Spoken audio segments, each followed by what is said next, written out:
Good morning mga ka-FB Reels. Flex ko lang yung breakfast ng amo kong lalaki. Ayan, inanda ko na. Kulang pa yung putair, hindi pa dumating. Nag-order pa kami ng putair. Ayan, inanda ko na yung tsahalib. Ayan. Hindi pa dumating yung putair, guys.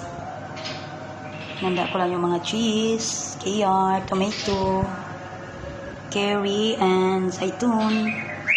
Saka itong white cheese, paborito niya. Saka pork cheese. Saka halib. Nagbili pa kami ng putair. Ayan guys. Thank you for watching. God bless everyone. Bye-bye.